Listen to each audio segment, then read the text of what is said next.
hablar sobre el abordaje y prevención de caídas en el adulto mayor, programas de prevención y evaluación de riesgo de caídas en el hogar y comunidad. En la agenda tenemos la descripción de la importancia de las caídas en la persona mayor, los factores de riesgo de caídas, la evaluación y diagnóstico, cómo prevenir las caídas y algunos algoritmos que ya se los voy a presentar y las conclusiones, ¿no? Entonces, ¿por qué razón es importante definir las caídas, ¿no? ¿Cuál es la importancia de las caídas en el adulto mayor? Porque en sí son la causa más común y prevenible de mortalidad y de morbilidad en nuestros adultos mayores. La CDC reporta que una persona muere cada 20 minutos secundaria a caídas. Esto es a modo general. Sin embargo, los que tienen son más propensos a estas caídas son los adultos mayores de 65 años. Y según esta estadística hecha en Estados Unidos, el 59% son mujeres y el 41% son varones. Una de cada 5 caídas suelen terminar en fracturas o en algún traumatismo encefalocraniano, por lo que es importante determinar los factores de riesgo que conllevan a estas, ¿no? El 79% de estas caídas suelen darse en el hogar, en dormitorios, escaleras y baños. Por eso la importancia de ver el ambiente de nuestros pacientes. Esto también es importante porque hay un gasto en la atención médica. En este mismo estudio reportan que anualmente se otorga $5,000 millones secundario a un paciente que se ha caído, ¿no? Ya que genera mayor morbilidad, discapacidad, hospitalización, institucionalización y mortalidad. El síndrome de caídas lo debemos ver como un síndrome multifactorial, ya que conforme vamos envejeciendo, nuestra capacidad funcional va disminuyendo y esta se puede agravar con algunos episodios que nos hacen más propensos a ser frágiles o a tener sarcopenia, como las hospitalizaciones, por ejemplo, o alguna enfermedad aguda que nos haya pasado, ¿no? Bueno, los adultos mayores. Y además, también se puede presentar una disminución sensorial y motora, que ciertas patologías las pueden condicionar, como tenemos a la diabetes, a la artritis, las secuelas de un ACV, la enfermedad de Parkinson y los trastornos neurocognitivos. Otro factor que vuelve propensos a nuestros adultos mayores a las caídas es la polifarmacia, pero sobre todo la polifarmacia inadecuada, ¿no? La prescripción inadecuada y los que tienen efectos secundarios o reacciones adversas a medicamentos. Además, el miedo a caídas también es considerado otro factor de riesgo que desencadena un hilo de caídas posteriores. Los factores de riesgo de caídas se clasifican en intrínsecos y en extrínsecos. Los intrínsecos son aquellos que no podemos modificar y los extrínsecos son los que sí podemos intervenir y modificarlos. En este cuadro les presento los factores intrínsecos que los tenemos clasificados de acuerdo a su OR, es decir, según la probabilidad de provocar las caídas. Entonces podemos ver que un mayor OR las tenemos en las patologías que tienen origen neurológico, ¿no? Como las neuropatías periféricas, la enfermedad de Parkinson, el deterioro cognitivo, secuelas de ACV, algún trastorno en la marcha, vértigos. Y la artritis, la artrosis, el dolor y la fragilidad las tenemos con un OR intermedio, incluyendo también la disminución sensorial, tanto visual como auditiva, ¿no? Las patologías cardíacas y la diabetes las tenemos con un R en menor cantidad, sin embargo, en menor frecuencia. Sin embargo, estos dos últimos tenemos que tener en cuenta la severidad y el avance de la enfermedad, porque como ya sabemos, también alteran la parte periférica de los nervios, sobre todo la diabetes, y en la parte cardíaca los fármacos, ¿no? Con relación a los índices de masa muscular, bajo o alto, tenemos que tener en cuenta que ambos se relacionan con la sarcopenia y también con la estabilidad postural deteriorada, ¿no? Nuestro centro de gravedad varía, entonces eso también nos hace propensos a caídas. Los otros factores de riesgo son los extrínsecos y dentro de ellos tenemos los medicamentos, sobre todo los que nos provocan ortostatismo, los que están, la parte que es la ambiental, cuando hay mala iluminación, hay obstáculos que nos pueden generar tropiezos, como las alfombras, y caminar descalzos o tener algún uso equivocado de calzado, ¿no?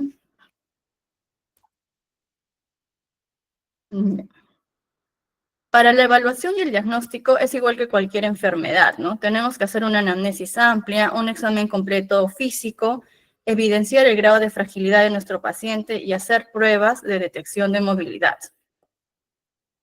En la anamnesis debemos abordar sobre todo la historia de caídas previas, si ha habido caídas en los últimos 12 meses, ya que esto predice o estima una próxima caída en los siguientes 6 a 24 meses.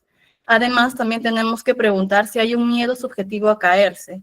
Igual, porque predice o estima la posibilidad de caerse en los siguientes 20 meses. Y también tenemos que preguntar sobre la medicación habitual. Es como que se nos tiene que hacer un hábito preguntar sobre la medicación habitual que nuestros pacientes están teniendo. Tenemos que evaluar el grado de fragilidad. Usualmente usamos la escala clínica de fragilidad y el FRIC para poder abordar esto del grado de fragilidad que tiene nuestro adulto mayor, ¿no? Y con relación a la parte clínica, tenemos que averiguar si de fondo hay una enfermedad aguda que esté desencadenando estas caídas. O sea, es decir, saber en qué momento ha sido esta caída y si por ahí tenemos de fondo alguna infección, algún síndrome anémico o alguna alteración metabólica. Además, en consultorio, cada vez que tengamos un paciente hipertenso o con mareos, debemos evaluar el ortostatismo, ya que esto también nos conlleva a ello. Debemos evaluar la función sensorial, cognitiva, emocional, el estado nutricional y el control de las patologías crónicas. Puede sonar bastante largo estas evaluaciones, sin embargo, en geriatría, la OPS ha generado como una guía de atención primaria que se llama ICOPE, y esto a modo sencillo organiza estas evaluaciones. Entonces sería bueno también por ahí revisarlas, ¿no? Y con relación a las pruebas de detección de movilidad, la que usamos con más frecuencia es la velocidad de la marcha, que puede ser en 6 o 10 segundos, el Time Up and Go, la fuerza de presión, la fuerza de las piernas y el SPPB. Recordemos que una velocidad de la marcha normal es superior a 1.1 metros sobre segundos. Estas son las escalas de fragilidad que usamos. La escala de fragilidad clínica, donde nos puede ayudar la parte visual y ver pues en qué grado de fragilidad está nuestro adulto mayor, o el fenotipo de Frey, donde nos lo clasifican robusto, prefrágil y frágil. No olvidemos la hipotensión ortostática, evaluarlo en consultorio como parte de rutina en nuestro consultorio. Este es un cuadrito del ICOPE, donde está lo que le estaba mencionando, ¿no? Y estos son nuestros tests que utilizamos para la detección de la movilidad. El test del equilibrio, el test de la marcha y el test de levantarse de la silla son unos test que están dentro del SPPB, que nos ayuda a ver si nuestro paciente está en una clasificación de frágil o prefrágil, ¿no? El time up and go también. Un time up and go mayor a 20 segundos nos indica un alto riesgo de caídas, y una velocidad de la marcha, como les mencioné, de 6 o 10 metros, o incluso mencionan hasta 4 metros, podría hacerse dependiendo de la distancia del consultorio. Este nos ayuda para también verificar si hay riesgo de caídas o es un marcador también de fragilidad. Por ejemplo, si tenemos menos de 0.8 metros sobre segundos, ya nos predice problemas de movilidad y caídas, ¿no? ¿Por qué es importante evaluar todo esto? El ACDC, a modo de su programa Study, ha hecho un checklist para evaluar los factores de riesgo para poder mejorar el abordaje y prevenirlas. Entonces, es un checklist que les comparto, que es del CDC, para que podamos abordar todo lo que hemos sacado de información en manera organizada y visual en esto, ¿no? Bueno, como sabemos, la prevención es lo que nos va a ayudar un montón para poder evitar que nuestro paciente se caiga. Entonces tenemos que intervenir en aquellos factores modificables de la persona mayor, como mejorar la fuerza y el equilibrio de las piernas, evaluar e intervenir en las alteraciones visuales, modificación del entorno del hogar, prescripción de medicamentos e intervenciones podológicas. Con relación a la parte de los ejercicios, tenemos que promover tanto esto como actividad física o como ejercicios, ¿no? Este es un metaanálisis que se publicó en Cochrane en el 2022, donde se evidencia la utilidad de los ejercicios para evitar caídas. Y evidentemente, como pueden ver, se ve una significancia, ¿no? Por lo que es importante tenerlo en consideración cuando vamos a dar recomendaciones en consultorio. Además, este es otro cuadro en los que ya se detallan los tipos de ejercicios en los adultos mayores. Este cuadro es el de ejercicios de equilibrio y ejercicio funcional, que también muestra una significancia en lo que es su recomendación para nuestros adultos mayores, al igual que el Tai Chi y los ejercicios con múltiples categorías, es decir, los multicomponentes. Hay una evidencia un poco significativa, no significativa, mejor dicho, con relación a los ejercicios de resistencia, ¿no? Ahora, ¿cuál es la conclusión de este estudio? Es que el ejercicio en sí reduce el número de caídas en un 23%. Es decir, si hubieran 850 caídas en 1000 personas seguidas durante un año, el ejercicio resultaría en 195 caídas menos. Entonces, hay que tenerlo en consideración. Igual que el ejercicio reduce el número de personas que experimentan una o más caídas, en aproximadamente una sexta parte en comparación con el control, ¿no? Entre los ejercicios más recomendables son los de equilibrio y los ejercicios funcionales, y los de resistencia tienen una certeza moderada, al igual que los de la danza y la caminata. No hay una suficiente evidencia al respecto para recomendarlos, por lo que tenemos que promover más son los multicomponentes o los de equilibrio y funcional. Un programa multicomponente que utilizo en el hospital donde trabajo, que en realidad lo he llevado desde que estaba en la residencia, es el ViviFrail, que aborda tanto detecciones de movilidad, que ya las había mencionado, con el SPPB, el test de la marcha y el Get Up and Go, y con esto, pues, valoramos y les facilitamos a los adultos mayores una rutina de ejercicios. Obviamente hay que tener en consideración las contraindicaciones absolutas e ir con cuidado con las contraindicaciones relativas, o sea, hacerles un mayor seguimiento y supervisión. Este es el ejemplo de la rueda A, por así decirlo, donde se evidencia, pues, ejercicios de fuerza en brazos y piernas, cardiovascular, equilibrio y marcha y flexibilidad. Todo siempre a tolerancia del paciente y haciendo seguimiento correcto de ello. Con relación a los medicamentos, otro factor de riesgo a abordar es este, ¿no? De la medicación. Como había mencionado, tenemos que ver si nuestro paciente tiene una indicación farmacológica o una prescripción inadecuada. Para esto podemos utilizar los criterios de Beers o los criterios de Stop-Start. De hecho, los creadores de los criterios de Stop-Start han propuesto una nueva herramienta en el año 2022 que se llama los criterios de Stop-Fall, que es una herramienta de cribado para identificar los factores de riesgo para caídas de adultos mayores. ¿Ya?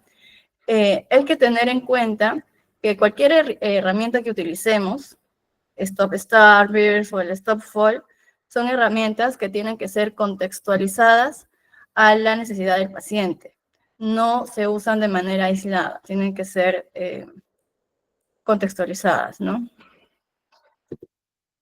Estos son los medicamentos que tienen más estudios y relevancia en el riesgo de caídas. Están divididas en categorías de psicoactivos y medicación anticolinérgica, medicamentos cardiovasculares y analgésicos.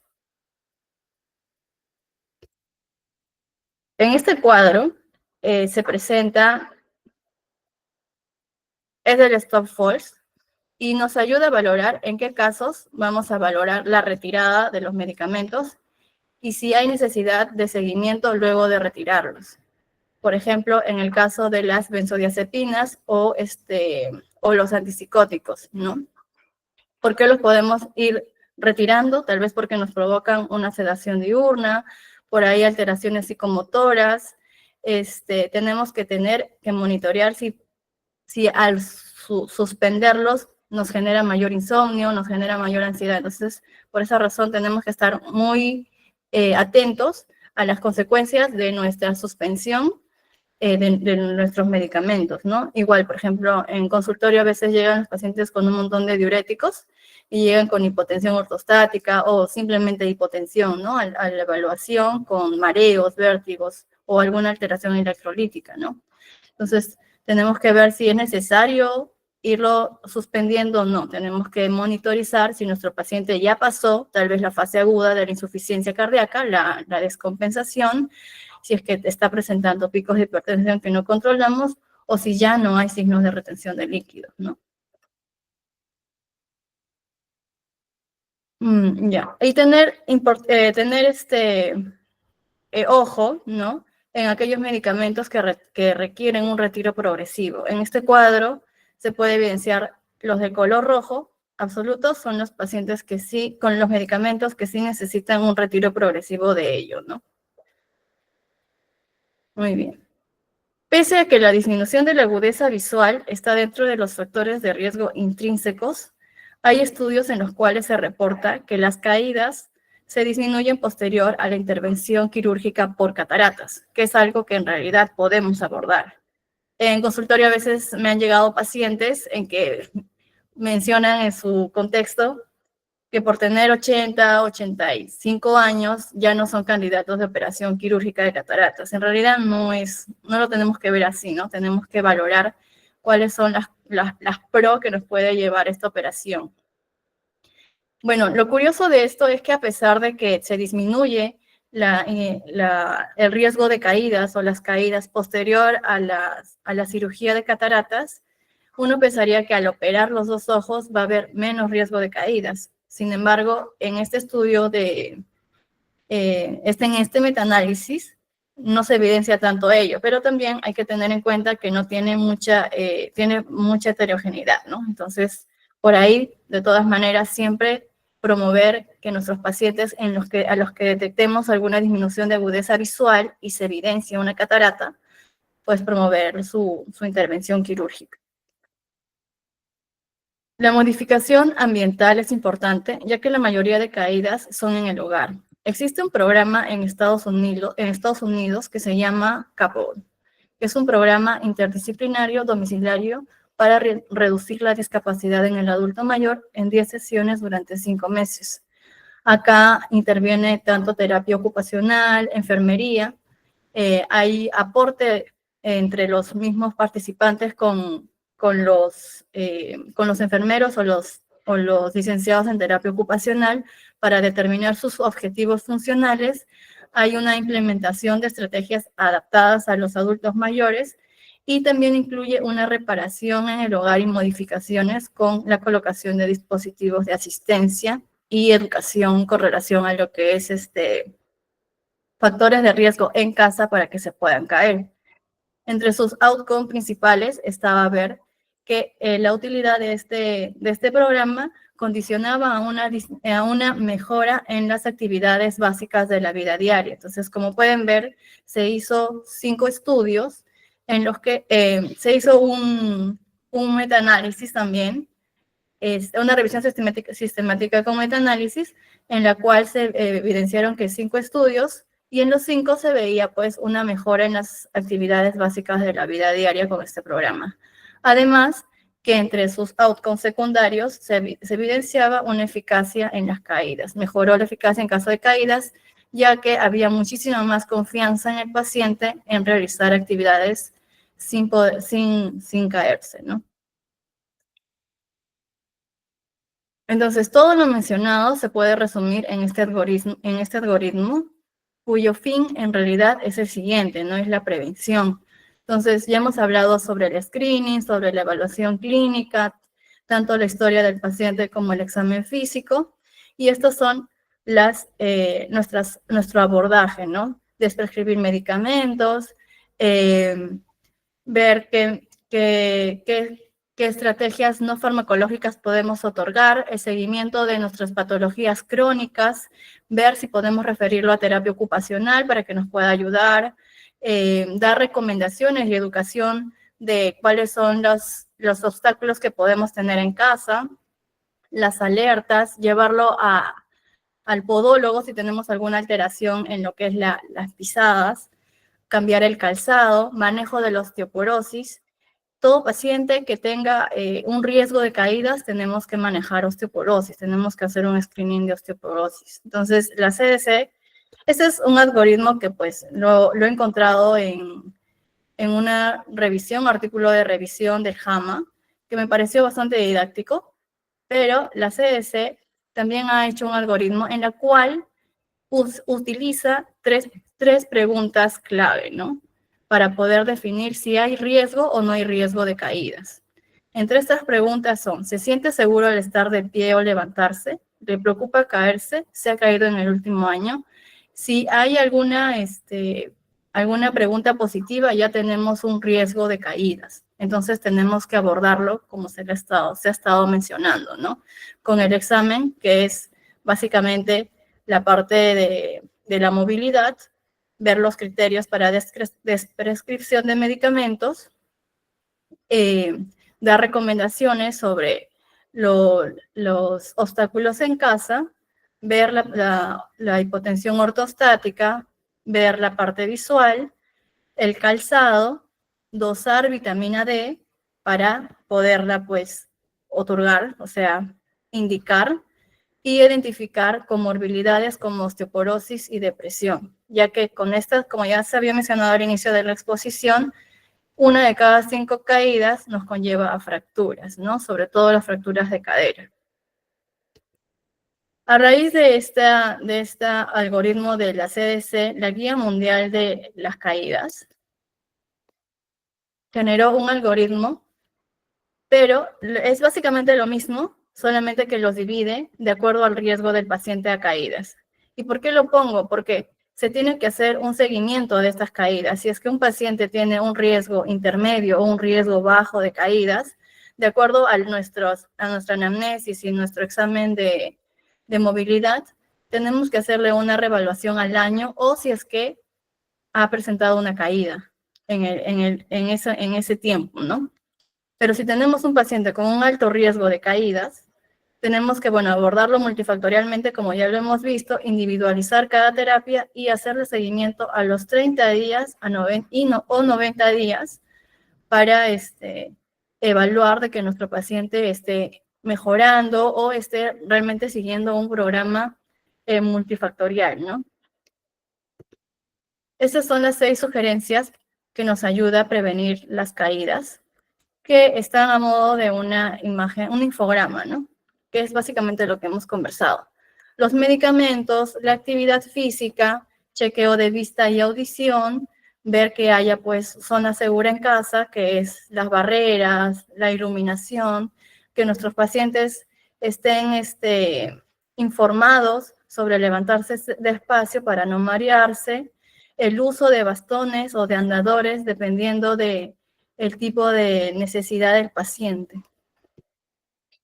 A modo de conclusión, la discapacidad es modificable, el riesgo de caídas es prevenible, tenemos que tener una visión multifactorial del riesgo de caídas y para lograr el beneficio de estas intervenciones de prevención, es importante que las intervenciones recomendadas estén disponibles, sean accesibles y se brinden de manera equitativa.